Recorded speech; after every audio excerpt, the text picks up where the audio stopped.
Je vais essayer de survivre 100 jours dans un serveur Minecraft en mode ultra hardcore. Si on meurt, je serai banni pendant un certain temps. Dans cette vidéo, je vais me stuff, construire un village et vendre mes ressources pour devenir le joueur le plus puissant de tout le serveur. Le meilleur moyen de me soutenir est de vous abonner car ce type de vidéos prennent énormément de temps à faire. Installez-vous confortablement, prenez un grand verre d'eau et let's go! Juste avant de commencer, je tiens à préciser 2-3 petits trucs. La difficulté ultra hardcore est un mode de jeu bien plus dur que la hardcore classique, car on ne va pas pouvoir régénérer notre vie quand on prendra des dégâts. Pour pouvoir se soigner, il faudra se nourrir exclusivement de pommes dorées et de potions. Pour cette aventure, on sera sur le serveur Evolucraft. Le serveur a récemment sorti un nouveau mode de jeu spécialement sur le thème de l'ultra hardcore. Je suis enfin prêt à me lancer dans cette grande aventure. Et si vous êtes prêts, c'est parti. Je me connecte au serveur et arrive sur une grande place avec plein de joueurs et PNJ. Je fais un peu le tour du spawn et je découvre ce que les PNJ proposent. Il y a un PNJ qui nous propose de monter de rang, un autre PNJ qui nous propose de faire des métiers bien particuliers, et une fois que j'ai fait le tour du spawn, je décide de m'engouffrer dans le monde ressources pour commencer à récupérer des ressources et débuter mon aventure. Jour 1. Je commence mon aventure en récupérant du bois et en craftant mes premiers outils. Je récupère beaucoup de charbon que je trouve à la surface et je fais extrêmement attention aux mobs et aux dégâts de chute. Après une courte période d'exploration, je trouve un trou dans lequel il y a un squelette qui m'attaque.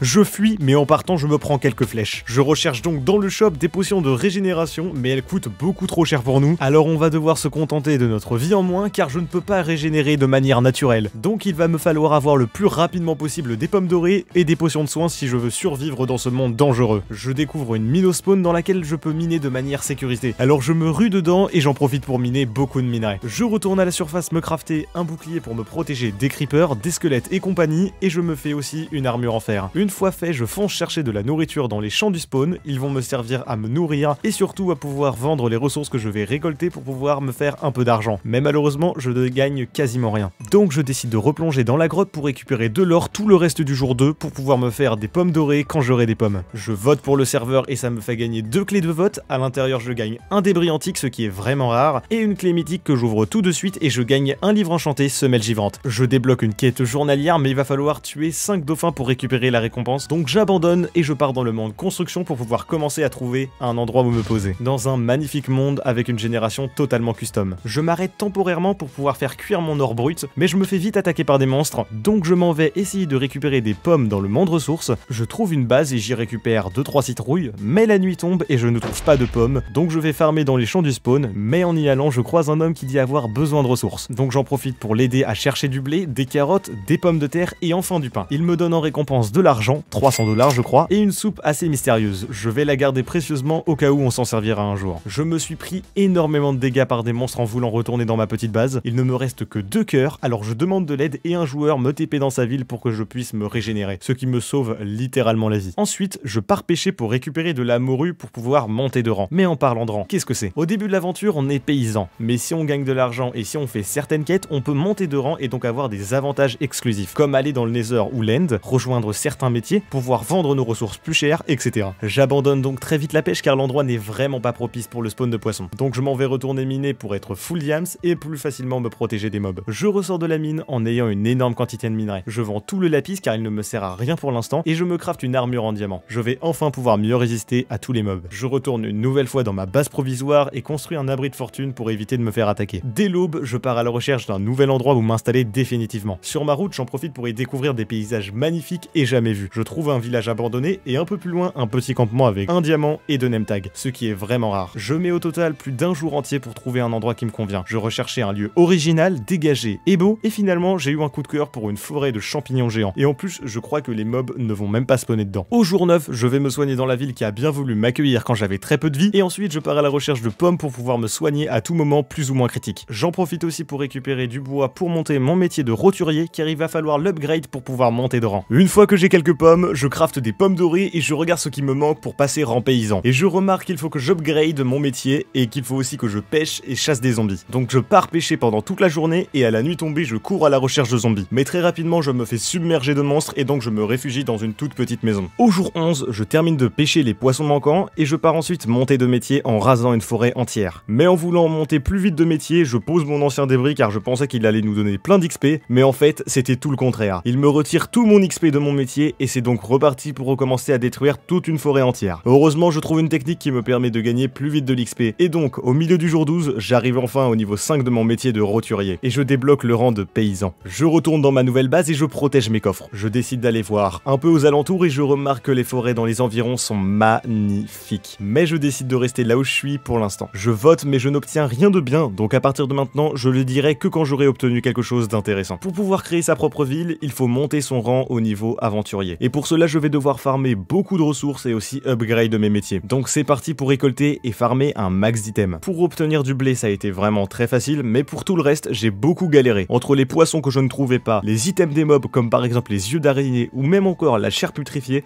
ça m'a pris plus de 4 jours complets pour tout récupérer. Et je suis passé près de la mort plus d'une fois. J'ai dû aussi miner du charbon et du fer, mais une fois que j'ai pu avoir tous les objets nécessaires pour monter de rang, il ne me restait plus qu'à monter mon métier de roturier, donc je l'ai farmé jusqu'au niveau 10. J'ai trouvé une technique pour gagner plus d'XP, c'est d'écorcer la bûche avant de la casser pour plus que doubler l'XP qu'on peut gagner. Je demande si quelqu'un peut me prêter une table d'enchantement, et j'en profite pour enchanter mes outils. Et jour 17, je monte en fin de rang. Je vais pouvoir créer ma ville, mais je ne sais pas du tout quel style adopter. Donc je réfléchis en visitant d'autres villes pour m'inspirer, mais je ne trouve rien d'impressionnant et qui me donne envie de faire un style bien particulier. Donc je pars à la recherche d'un nouveau biome qui pourrait m'inspirer.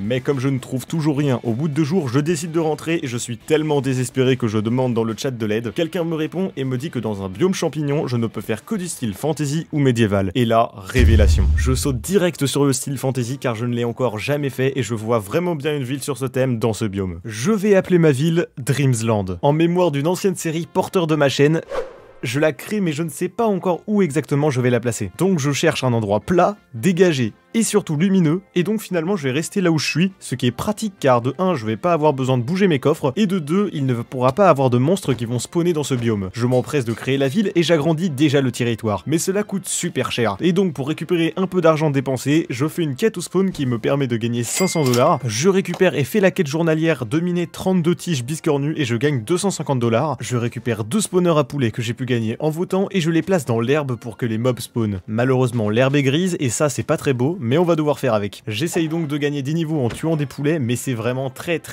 lent, et donc je pars miner pour être niveau 20 le plus rapidement possible, et une fois atteint le niveau 20, j'achète la quête rare, qui peut me donner pas mal d'argent. Mais il faut craft 3 gâteaux, et c'est vraiment très long et galère, donc je la vends dans l'hôtel de vente. Pour ceux qui savent pas ce que c'est tout simplement un endroit où tout le monde peut mettre des objets plus ou moins rares en vente, et c'est aussi comme ça qu'on peut gagner un peu d'argent. Maintenant que j'ai une ville, il va falloir recruter des personnes, construire des bâtiments, et ensuite commencer à vendre nos ressources, et pour commencer, quoi de mieux que de faire des fermes sous notre base. Je commence donc à creuser au jour 24, mais je me rends vite compte que je ne suis pas très efficace, donc je pars à la recherche de lave pour faire de l'opsie, et ensuite crafter une table d'enchantement et enfin pouvoir s'enchanter. Pendant plus d'une journée entière, j'ai parcouru la map à la recherche d'un lac de lave, mais sans succès. Donc je m'enfonce sous terre et c'est à ce moment-là que je trouve de la lave. Ensuite je récupère de la canne à sucre et je fais des petits champs. Au jour 26, j'étais tranquillement dans ma base quand un joueur sort de nulle part et arrive dans ma direction. Il me dit qu'il est fort en construction, et comme je n'ai pas encore de joueurs dans ma ville, je pense que c'est une bonne idée de commencer à en recruter quelques-uns. Je pose un spawner à moutons que j'ai pu gagner dans une clé de vote et j'agrandis encore le territoire de ma ville. J'améliore les champs de canne à sucre et je continue de creuser pour pouvoir faire des champs de citrouille. Puis jour 27, je décide d'enfin aller enchanter mes outils au spawn en attendant d'avoir une table d'enchantement efficace. J'améliore et répare ensuite ma pioche et je retourne miner pendant 2 jours complets. Je recrute 2 nouveaux citoyens de confiance car je manque cruellement de main d'œuvre. Pour ma ville, je vais avoir besoin d'un bloc en particulier. Ce bloc, c'est l'azalée. Déjà, les feuilles sont vertes, et oui, mais dans notre biome, les feuilles des arbres sont grises. Donc pour la déco, c'est vraiment pas top. Ce bloc a aussi la particularité de créer un bloc de terre avec des racines, ce qui va rajouter beaucoup de détails dans la décoration de la ville, sachant qu'on risque d'avoir beaucoup de boulot. Je termine la journée par des repérages pour savoir un peu plus où est-ce que je vais construire ma ville. Et jour 30, en partant à la recherche de blocs dans le monde ressources, je tombe nez à nez avec 2 creepers dont un chargé. J'en profite pour le faire exploser à côté du creeper non chargé pour récupérer sa tête. Je la garde très précieusement pour l'instant car ce trophée doit valoir super cher. Je pénètre dans une grotte pour récupérer de la pierre des abîmes avec laquelle on va ensuite pouvoir commencer la construction du royaume de Dreamsland. Et jour 31, je commence enfin les premiers builds de ma ville.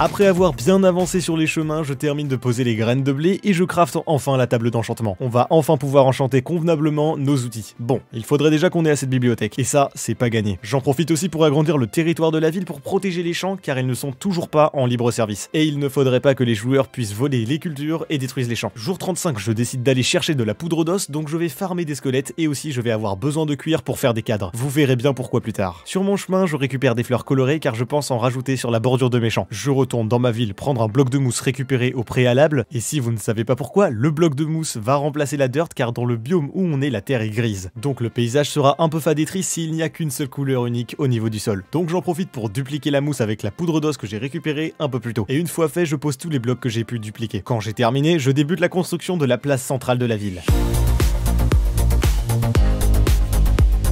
Malheureusement, au milieu de la future place, il y a des spawners à mobs passifs. Donc j'essaye d'en détruire un avec Seal Touch en espérant le récupérer, mais rien ne se passe et il disparaît pour toujours. Bref, après cette triste perte, je pars à la recherche de champilampes, puis de calcite, mais je n'en trouve pas du tout. Et ensuite, je creuse un trou de 2 de profondeur pour y mettre des cadres qui vont servir à cartographier les environs. Ça va être long, mais je suis sûr qu'avant la fin des 100 jours, on y arrivera. Donc je vais devoir crafter plus d'une cinquantaine de cartes, et bien sûr les compléter, mais ça va demander énormément de papier. Et la ferme à canne à sucre est minuscule, donc je ne vais pas pouvoir le faire pour tout de suite. En rentrant dans ma ville, une armée de fantômes cracheurs de feu m'attaque moi et Marc Rococo. Je prends beaucoup de dégâts et m'enflamme. Les attaques sont vraiment très puissantes. J'éteins le feu et je les tue avec pour une fois une précision déconcertante. J'apprends finalement que ce sont des nouveaux monstres qui viennent d'être ajoutés sur le serveur. Le défi va être bien plus compliqué que prévu. Une fois remis de mes émotions, j'agrandis le minuscule champ de canne à sucre et je pars chercher du sable pour pouvoir en faire du verre et le mettre sur la place du village. Je pose les fleurs que j'ai trouvées tout à l'heure pour rajouter de la couleur sur le chemin qui mène à la ville et ensuite je discute avec un citoyen qui va construire une maison dans le style qui est, je vous le rappelle, sur le thème de la fantasy. Finalement, il va construire une tour qui va demander pas mal de pierres des abîmes, donc on part miner un énorme filon dans le monde ressources pendant tout le reste de la journée. Une fois le filon épuisé, on décide de tout mettre dans un coffre pour voir combien de pierres on a récupéré. Je décide ensuite de revenir dans la ville et lui aussi, mais c'est à ce moment-là qu'on s'est rendu compte qu'aucun d'entre nous n'avait laissé de home, ce qui est vraiment embêtant. Je ne perds pas espoir et je décide de retourner à l'emplacement du coffre. Heureusement qu'on avait pris les coordonnées un peu plus tôt. Mais sur le chemin, Zénitude, le joueur qui allait construire la tour, meurt d'un creeper, et donc il est banni du serveur pendant environ 1 heure. Je continue donc seul la route vers le coffre et au bout d'une dizaine de minutes, je le trouve enfin. Vers la fin de la journée, je décide d'aller encore miner pendant pas mal de temps pour stocker un maximum de minerais. Je me dis que je pourrais toujours les vendre plus tard. De retour à Dreamsland, je procède à quelques améliorations au niveau du spawn. Finalement, je suis plus très sûr de l'idée des cartes au plein milieu de la ville, donc je les retire toutes et remplis le centre avec la pierre des abîmes et quelques champilampes. Je fais une quête journalière qui a été de récupérer du blé et je gagne 250 $. C'est mieux que rien. Je farme aussi pas mal de Watacacia pour ma prochaine construction. J'avoue que le reste de la journée, je traîne un petit peu et je ne fais pas grand chose. Écoutez, on ne peut pas être tout le temps productif. Je vais enfin avoir une pioche en netherite. Merci Julien MVN. Et grâce à ça, on va pouvoir déplacer les spawners. Car j'ai appris que les spawners ne pouvaient se déplacer qu'en possession d'une pioche en netherite Seal Touch. Donc une fois crafté, je m'empresse de récupérer tous les spawners à mob passif pour les poser dans un coffre. Une fois tous les matériaux pour ma construction récupérés, j'active le fly que j'ai gagné dans les clés de vote et je décide de commencer le build.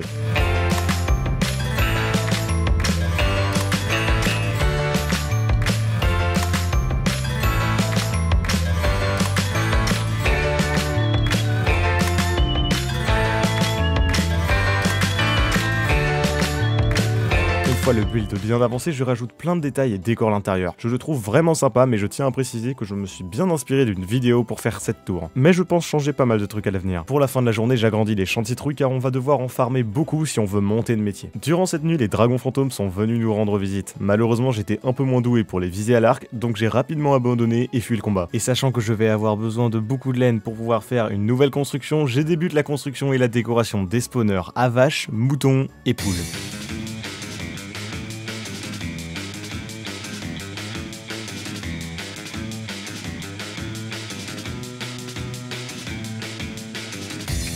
Pour la construction de ma nouvelle maison, je vais devoir farmer beaucoup de bois bleu, de laine, de stone, etc. Heureusement, Riku, un joueur de l'île, me vient en aide et récupère toutes les ressources nécessaires. Mais je farme quand même pendant plus de 2 jours du sapin, de la pierre et de l'argile. Jour 49, j'agrandis le territoire avec de l'argent que j'ai pu économiser, car plus on agrandit la ville, plus ça coûte cher d'acheter du terrain. Je remarque que je peux faire une quête journalière qui était de récolter 70 cactus, et je pars à la recherche de cactus pour compléter la mission. Quand j'y arrive enfin, je gagne 500 $, ce qui est vraiment bien. Et ensuite, je vais miner un jour pour avoir des minerais, car la ville en manque grandement. Cela aussi me permet de gagner beaucoup d'XP et ensuite pouvoir m'enchanter plus tard. Et jour 51, je m'enchante avec du Solidité 3 et du Protection 4 sur mon plastron et mes jambières en diamant, mais comme ça coûte super cher en niveau, je fais plein d'allers-retours entre la mine et la table d'enchantement. Je termine la journée par déforester la zone de farm de bois aux abords de Dreamsland car ça sera l'endroit de notre future maison. Et jour 52, je commence enfin le build de ma maison.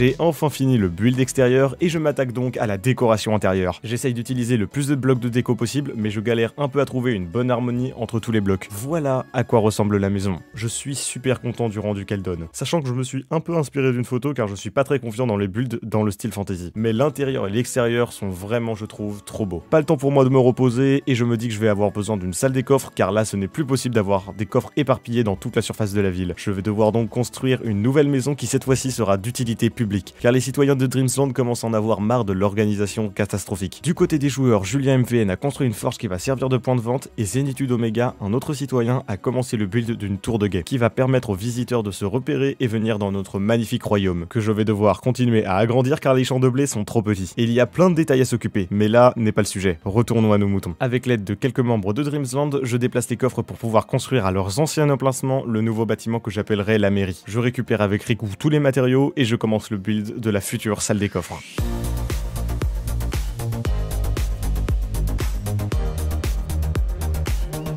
Je suis trop content que la ville commence à ressembler à quelque chose. Entre ma tour, ma maison et la future salle des coffres, qui est, c'est vrai, j'avoue, un peu moins bien réussie. J'ai bien avancé sur les builds et je pense qu'une fois la salle des coffres terminée, je vais faire une pause sur les constructions parce que j'en ai fait vraiment pendant très longtemps. Je fais les détails sur la façade de la salle des coffres, va dupliquer de la mousse et en pose un peu partout sur le bord de la place centrale. Quand j'ai terminé, je vais miner des niveaux pour améliorer encore mon stuff toute une journée parce que je vais en avoir besoin pour me protéger quand j'irai farmer de la netherite. Une fois que j'ai les niveaux nécessaires, je vais en direction du spawn à la salle des enchantements et améliore comme je peux mon stuff. Heureusement que j'avais quelques protections 4 en stock, parce que les enchantements proposés étaient très peu intéressants. Ensuite, je continue de protéger la ville avec le peu d'argent que j'ai durement gagné en farmant et que j'ai aussi pu récupérer grâce aux impôts des citoyens. Oui, je suis un tyran, mais bon, comment j'aurais pu autant agrandir le territoire de la ville sans mettre en place des impôts? D'ailleurs, parlons des habitants. J'en ai recruté 4, dont un farmer et 2 petits builders. Ils étaient censés énormément m'aider, mais finalement, ils ont eu des contretemps, on va dire. Heureusement qu'ils ont pu construire 2-3 bâtiments comme la forge qui va nous permettre de vendre nos produits qu'on aura durement gagné, et une tour de guet un peu à l'écart de la ville. Bref, pendant 3 jours je m'occupe des détails de la ville, comme par exemple mettre de l'eau dans les rigoles, rajouter de la mousse à la place du mycélium, mettre plus de lumière pour mieux éclairer la zone, etc. En votant, je récupère 3 shulker box, ce qui va nous être ultra utile pour gagner du temps pour les builds que je compte encore faire. Mais assez parlé de build, je ne suis pas assez protégé des monstres. Il va nous falloir avoir le plus rapidement possible un full netherite. Donc je me prépare pour aller farmer un max de lingots, et je pars à l'aventure à la recherche de netherite. Tout cela a duré plus de 7 jours, et finalement, avec l'aide de Riku, le farmer, j'arrive jour 77 à avoir un total de 25 débris antiques. Je chauffe tous les débris, fais fondre l'or et assemble le tout pour enfin avoir 6 lingots. Je m'empresse d'améliorer mon stuff et jour 78, je suis enfin full netherite. Comme la place centrale est terminée, je décide de changer le lieu de spawn de la ville en son centre, cela coûte 1000 $. Mais je le fais quand même, les visiteurs de l'île ne doivent pas apparaître entre 2 bâtiments. Ils doivent avoir une bonne première impression. Ensuite, je repars miner pour gagner des niveaux pour enchanter mon épée et la mettre en netherite. En revenant dans la ville, je mets des panneaux d'indication devant chaque bâtiment pour que les voyageurs s'y retrouvent. Ensuite, je me dis qu'il serait vraiment temps de faire en sorte d'avoir la table d'enchantement niveau 30 car on est quasiment full netherite mais sans table d'enchantement décente. Donc je pars farmer de la canne à sucre et du cuir. Beaucoup de cuir. Et j'arrive à crafter au total 16 bibliothèques. Le nombre parfait pour avoir les enchantements niveau 30. Malheureusement, je galère vraiment pour trouver un enchantement convenable et finalement au bout de plusieurs essais, je tombe sur du châtiment 4 et comme le serveur est beaucoup plus basé sur de la survie plutôt que sur le PVP contre des joueurs, même s'il y a des events PVP dans lesquels je ne vais pas du tout risquer ma vie, je le garde. Je craft une meule, j'assemble 2 épées pour les réparer et je l'améliore en netherite. C'est la dernière pièce en netherite obligatoire pour être full netherite. Le reste des outils comme la hache, la pelle ou même la houe ne sont pas vraiment nécessaires et urgents. Juste après l'amélioration de l'épée, je commence à réfléchir à ce que je pourrais vendre dans l'hôtel de vente de la ville. Je me dis que j'ai vraiment beaucoup de lapis et de fer, je pourrais en vendre à bas prix. Et c'est ce que je fais. Je mets des minerais en vente jusqu'au petit matin et jour 81, mon shop est prêt. Depuis une trentaine de jours, je ne vous montre pas beaucoup nos champs sous terre qu'on a terminé avec l'aide d'un build builder. Bon, il a presque tout fait, mais chut. Il en a aussi profité pour faire une ferme à abeilles qu'il a très bien décorée d'ailleurs. C'est ici qu'on farme nos citrouilles et canne à sucre à l'abri de tout danger. En remontant à la surface, j'en ai profité pour cacher les 2 têtes que j'ai récupérées avec des creepers chargés. N'hésitez pas à aller faire un tour dans ma ville pour les trouver et envoyez-moi un screen sur mon serveur Discord avec une photo de l'endroit où vous les avez découverts. Je suis curieux de savoir si je les ai bien cachés. Pour venir visiter la ville, faites /vlist et ensuite cherchez la Dreamsland. Maintenant que ma ville est ouverte au public, quelques joueurs viennent la visiter et je crois que ça plaît. La plupart des joueurs qui ont visité ma ville disent qu'elle est vraiment impressionnante. Le seul petit bémol, c'est que le prix des diamants est un peu trop élevé apparemment, donc je changerai ça. Tout le reste de la journée, je fais visiter ma ville à des joueurs et discute avec eux. Le soir, j'enchante une houe en diamant pour me préparer à agrandir les champs en dehors de la ville, et une fois fait, je m'en vais faire les champs.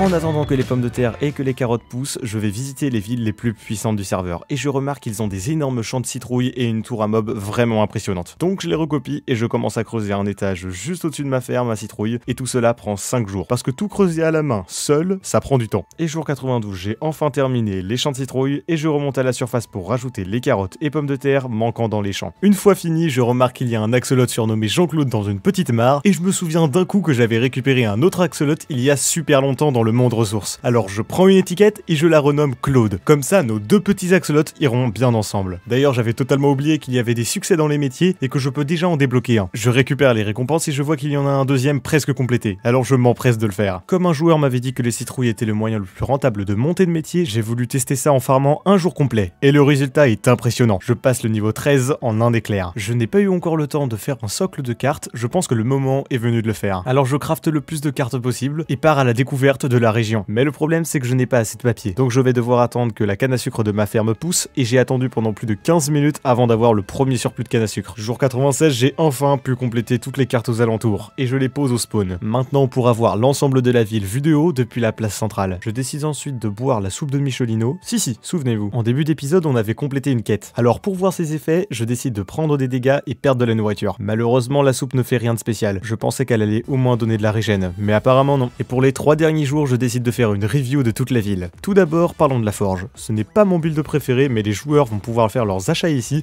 et moi, je pourrais m'en mettre plein les poches. Ensuite, ma maison. Je la trouve vraiment belle de l'extérieur, mais c'est vrai que l'intérieur n'est pas totalement rempli. Je changerai ça. L'intérieur de la salle des coffres n'est pas encore très bien décoré, mais je n'ai plus le temps de le changer. On va faire avec pour l'instant. La tour des mages est impressionnante, mais bon, c'est le build que j'ai le plus recopié d'une vidéo YouTube, donc on va faire comme si on n'avait rien vu. Et la tour de guet est aussi pas mal, on peut avoir une vision de l'ensemble de la ville, ce qui est pratique. Et sinon, on arrive au 100e jour de survie sur ce serveur. Avant de vous laisser, je vous montre quelques images de notre ville. Encore merci à Evolucraft d'avoir pu m'aider dans la réalisation de cette aventure. J'ai bossé plus de 100 heures pour finir cette vidéo à temps et j'espère que vous l'avez apprécié. Foncez sur Evolucraft pour venir faire votre propre royaume et visiter ma ville. Le serveur est aussi ouvert au Bedrock, j'avais oublié de le préciser. Merci à tous d'avoir pu regarder cette vidéo jusqu'au bout et abonnez-vous pour ne rater aucune prochaine vidéo. Et à bientôt.